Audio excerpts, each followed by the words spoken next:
Amis sportifs, bienvenue dans ce journal des sports avant tous les titres. La manche allée du championnat de la Ligue nationale de football s'est clôturée sur les différents sites ce week-end dernier. L'heure est au bilan que nous vous proposons dans ce dossier de la rédaction de Sport B1. Jean-Marc Makoussou a fait son comeback au sein de l'association V-Club. Après avoir séjourné en Égypte, l'avant-centre congolais s'exprime dans une interview proposée dans cette édition du journal des sports de B1 Télévision. Ce journal des sports démarre de la Ligue nationale de football qui a bouclé son périple en ce qui concerne la manche allée sur le site ouest de l'AS Vita Club qui termine en tête du classement. Sur le site centre-sud, les Corbeaux louchois du tout-puissant Mazembe s'imposent en leader et sur le site est, Maniema Union occupe la première place. Suivez le résumé de la 23e édition de la Lina Foot avec Grace Matsanga. La Ligue nationale de football a clôturé sa phase allée dans les 3 différents sites de développement. Malgré le temps qu'a pris cette entité sportive d'élaborer un calendrier pour que tout le club participe.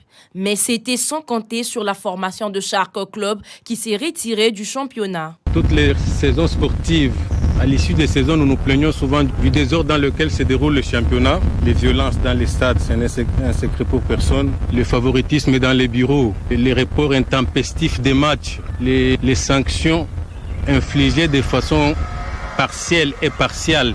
Il y a des clubs qui n'ont que des droits et d'autres qui n'ont que des devoirs. À la fin de chaque saison, on déplore ce comportement. Après avoir évalué la situation dans laquelle s'est déroulé ce championnat, qui n'est pas différente de la façon dont les autres championnats se sont déroulés, le conseil d'administration de chaque club, disais-je, a décidé de suspendre la participation de l'équipe de football Shark 11 de la Lina Foot. La Ligue nationale de football a connu de nombreuses péripéties lors de la première journée, notamment la vente tardive des billets, la fraude dans les chefs de certains supporters, la consommation au vu et au su de tout le monde, de l'alcool et de solutions à fort teneur, du chanvre avec comme conséquence un seul maître mot, le désordre.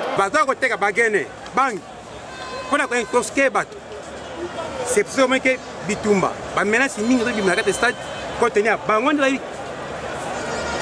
possibilité au côté de l'eau. To sengi tis suka Lina Foot, batoana bakotika souter ko se mettre dans le stade. La commission de gestion de la Lina Foot a tapé du poing sur la table s'agissant des sanctions en cette 23e édition.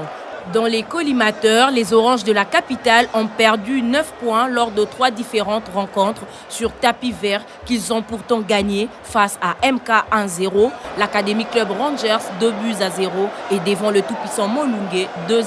Le secrétaire du FC Renaissance Toutonda a été suspendu pour 4 mois. Le président du club, quant à lui, a écopé d'1 mois. Dauphin Noir des Goma a perdu son match par forfait et les 2 autres qui suivaient après avoir molesté l'arbitre central qui a accordé un pénalty face à l'Olympique Club Mungano. Le milieu de terrain de l'association sportive V-Club, Fabrice Ngoma Luamba, a écopé d'une suspension de 2 matchs après avoir célébré le second but des Verts et Noirs de Kinshasa face au FC Renaissance. Il a ainsi manqué respectivement le match contre le Racing Club de Kinshasa et l'Amicale Sportive Dragon. Le latéral gauche du tout-puissant Mazembe, Jean Kassoussoula, suspendu pour 9 matchs pour avoir craché sur l'arbitre central lors du match opposant le tout-puissant Mazembe à Saint-Éloi Lupopo au stade Frédéric Kibasa Maliba 0-0. Lambert Osango, le président de l'Académie Club de Rangers de Kinshasa, est satisfait du bilan de son équipe réalisé en manche allée de la Lina Foot sur les sites ouest et revient sur le parcours de son club. Et nous sommes dans la cour de Grand, donc on est obligé parfois de subir l'expérience. Mais quand cela nous tienne, le bilan de la phase allée semble être positif parce qu'on est 3e. On est 3e. Mais nous n'allons pas rester à nous contenter de ce 3e. On va voir de quelle manière on pourra faire tous les efforts possibles pour aller au play-off. Non, vous savez, le Rangers, d'abord, la première des choses, regroupe des jeunes gens très talentueux, des jeunes gens qui participe pratiquement dans toutes les autres compétitions de la saison. La Coupe du Congo, ils participent. Donc c'est ces petits talents-là qui ramènent au niveau de la Linafoot. Et je pense qu'à la mi-saison, ils feront mieux. Je n'aime plus parler de cette question-là parce que vous le savez comme nous qu'il y a ceux qui méritent d'être réellement des arbitres. Il y a d'autres qui ne méritent pas l'être. C'est-à-dire, pas seulement qu'ils ne connaissent pas, mais ils ont autant de parti pris. Voilà ce que je peux dire. Il y a encore beaucoup à faire par l'organisateur de ce côté-là. Dans le même registre, les dirigeants de l'AS Vita Club sont également satisfaits du parcours réalisé par les Verts et Noirs en manche allée de la Linafoot sur les sites de développement ouest. Maître Kipoulou parle de l'organisation autour du championnat et de certaines mesures qui sont prises. Dans l'ensemble, la Linafoot de cette année, je vois que ça va parce qu'ils ont commencé à sanctionner, ils ont mis vraiment de la rigueur et pratiquement ce qui n'était pas l'année passée ou dans d'autres éditions de la Linafoot, cette année au moins on est en train de vivre ça. L'innovation juste d'abord en ce qui concerne la billetterie. Donc aujourd'hui là, pour entrer au stade, il faut d'abord avoir son billet. Si tu n'as pas de billet, tu n'as pas d'invitation, tu n'as pas de macaron, donc il n'y a pas moyen d'accéder. Ça, c'est la première chose qui n'était pas l'année passée. Deuxièmement, là, par rapport aux occupations de l'aire de jeu, qui était autrefois que tout le monde pouvait se trouver au niveau de la zone neutre, mais aujourd'hui, là, pratiquement, là, cela n'existait plus. Parce que vu les sanctions, vu les amendes que les équipes sont en train de payer, donc chaque club au moins a mis au moins ou pratiquement tenté un peu de demander à leurs supporters de ne pas pratiquement violer toutes ces instructions-là. Et même au niveau de l'arbitrage, ça va, il n'y a pas d'arbitre complaisant comme fut le cas. Donc maintenant, c'est bon. Parlons à présent du Daring Club Motema Pembe, Opovidier Chimonga, ancien président de la section foot du Daring Club Motema Pembe qui dresse les bilans des Immaculés de Kinshasa pour l'année civile 2017. Il fait appel aux Imaniens de continuer à soutenir leur club chéri. Oui, tout à fait. Et là, maintenant, on doit se préparer pour l'Afrique. Là, il y a encore des réglages à faire parce que l'équipe n'est pas encore vraiment au point. Mais avec la section football et le comité, la façon dont ils sont en train de travailler, je sens que ça va aller. Ils vont mettre les choses au point. En tout cas, je ne peux que remercier le soutien des supporters. Mais d'abord, leur soutien, c'est pour l'équipe. Il faut toujours que les supporters ne soient jamais derrière un homme, mais derrière l'équipe.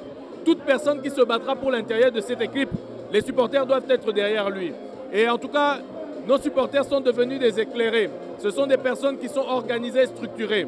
Maintenant, j'attends que la grande commission des supporters se structure d'une manière mieux organisée, avec des élections au niveau des sections, pour ensuite élire un président de la grande commission des supporters.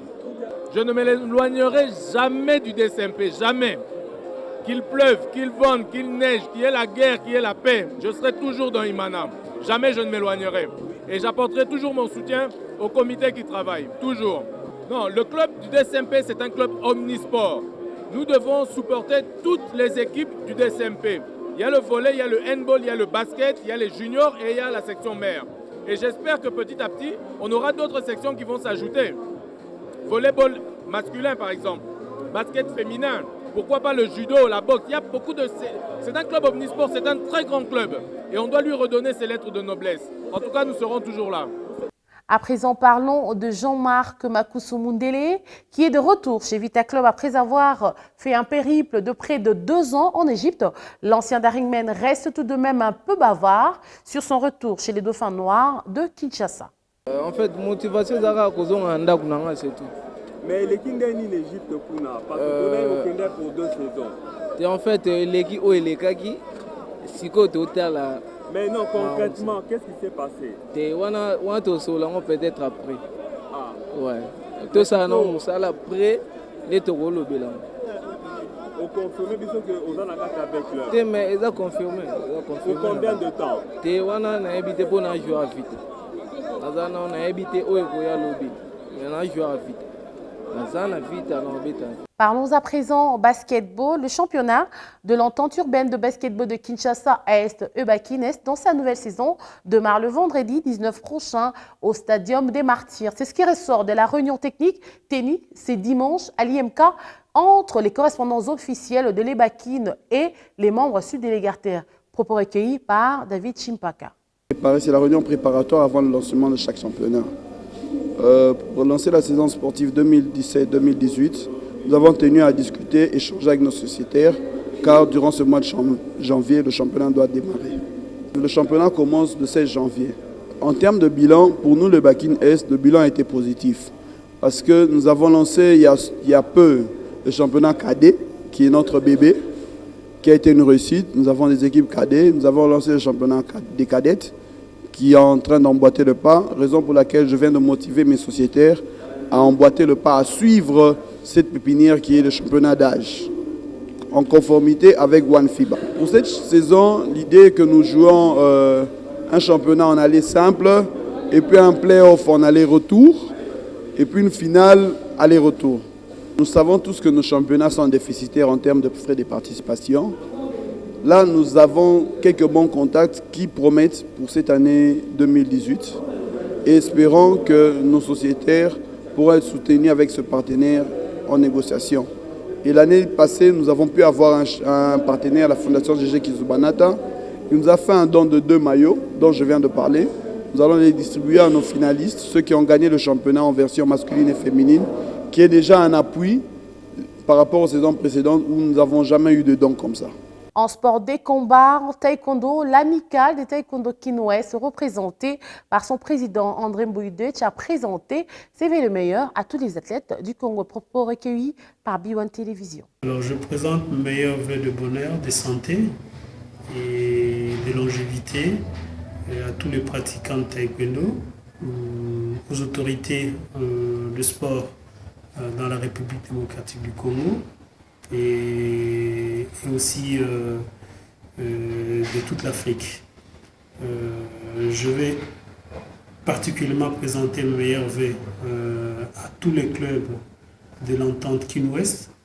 Alors, ces clubs qui nous ont soutenus, nous avons une vingtaine de clubs qui nous soutiennent et qui continuent à nous soutenir. Nous leur disons un grand merci pour tout ce que nous avons pu faire ensemble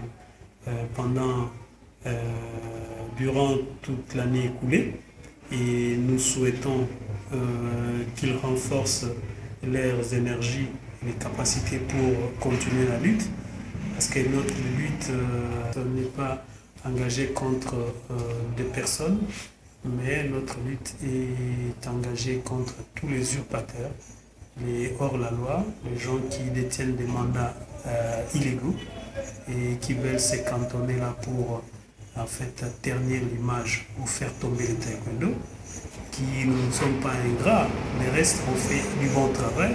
Durant toute cette semaine, nous rendrons hommage à ce grand homme, Roland Modeste Dilafanan, décédé le 30 décembre dernier. Modeste Dilafanan a été enterré dimanche au cimetière des Nécropoles entre ciel et terre dans la commune de Lantsele. Plusieurs cadres de football de la RDC l'ont rendu un dernier hommage à l'espace Kagé de la 16e rue Limité. Suivez. L'homme que les téléspectateurs de la télévision nationale aimaient voir ne sera plus jamais devant les petits écrans. Roland Modeste Dilafanan a été mis en terre ce dimanche 7 janvier 2018 à la nécropole entre ciel et terre de Kinshasa. Roland Modeste Dilafanan est né le 24 avril 1958 à Lusanga, ex-Libreville. Il commence comme collaborateur à l'office de radio-télévision aux RT dans l'ex-province orientale, où il est aux études à l'Institut supérieur de commerce. Il intervient et se distingue dans des émissions, talent qu'il a confirmé au sein de la télévision nationale en révolutionnant l'animation sportive à travers l'émission Sportmania. L'homme fut aussi directeur de communication à la Fédération congolaise de football association et directeur des sports à la RTNC2. Au niveau de la Confédération africaine de football, l'homme a été reconduit comme expert à la commission des médias. Décédé le 30 décembre 2017 à l'hôpital Saint-Joseph de Limité, il laisse derrière lui plusieurs enfants et petits-fils. Repose en paix. Ce journal est à présent terminé. Merci à vous, chers téléspectateurs qui nous suivez. Merci à la grande équipe de la technique et aussi à la grande équipe rédactionnelle. Quant à moi, je vous retrouve demain, même chaîne, même heure. Surtout, ne zappez pas.